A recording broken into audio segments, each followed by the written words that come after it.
কালি ৰাতিপুৱাই কথা পাতোতে বাৰ লগত বায়ে ক'লে ভিনদৈ বোলে বাঁহগাজে আৰু ৰঙালাও বনাইছে। কিন্তু মোৰ শুনিয়ে ইমান কিবা খাবলৈ মন গ'ল। ভিনদৈ চব্জিবিলাক খুব ধুনীয়াকৈ বনায়। মই মানুহজনক সেইকাৰণে বজাৰলৈ বোলো যোৱাচোন আনাগৈ, বাঁহগাজ পোৱা নেকি, ৰঙালাও পোৱা নেকি চোৱাগৈ। যিহেতু গৰমত সদায় একেখিনি শাককে খাই থাকিবলৈও মন নাযায়, তেনেকৈ যদি আনকমনকৈ খাবলৈ পাওঁ ভাল লাগে।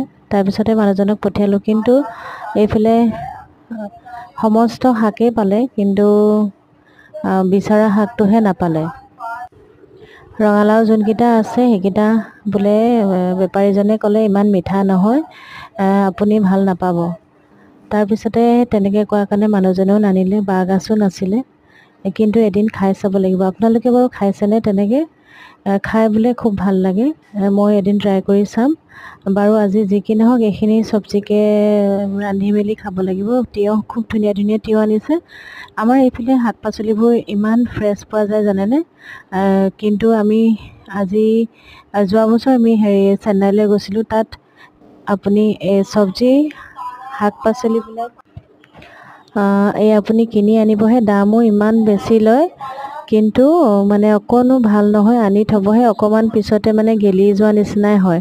ইমান দৰৱযুক্ত খাদ্য তাহাঁতি খাই আছে যে মানে ভাবিলে কিবা আচৰিত লাগে।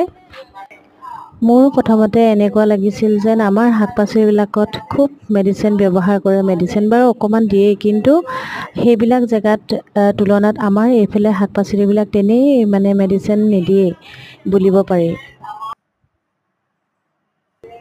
সঁচাকৈ এতিয়া মই নিশ্চিন্ত মনে খাওঁ চব শাক পাচলি। আৰু কিন্তু ভালকৈ ধুই ল'লেই হ'ল। আৰু এয়া বজাৰৰ পৰা অনা সকলো পাচলি মই প্ৰথমতে ধুই মেলি অকণমান শুকুৱাই লওঁ। তাৰপিছতে ভাগে ভাগে সকলো বস্তু ভৰাই থৈ দিওঁ, তেতিয়া ঘপককৈ উলিয়াই বনাবলৈ সুবিধা হয়।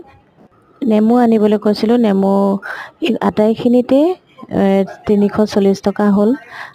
মানে বাহিৰত যদি আপুনি চেন্নাই তেন্নাইত কিনা হ'লে কেইবাটকাও হ'লহেঁতেন। আনকি নালাগে গুৱাহাটীতো মানে শাক পাচলিৰ দাম বহুত বেছি। অৱশ্যে দাম হোৱাটো স্বাভাৱিকেই। সকলো ফালৰ পৰা বানপানী, তাৰ মাজতে কৃষকসকলে যে কিমান কষ্ট কৰি এয়া পাচলি কৰিছে। তাৰপিছতে সেয়া তিয়ঁহ এটা কাটি ল'লোঁ, ক'লা নিমখ অকণ ছটিয়াই খালোঁ।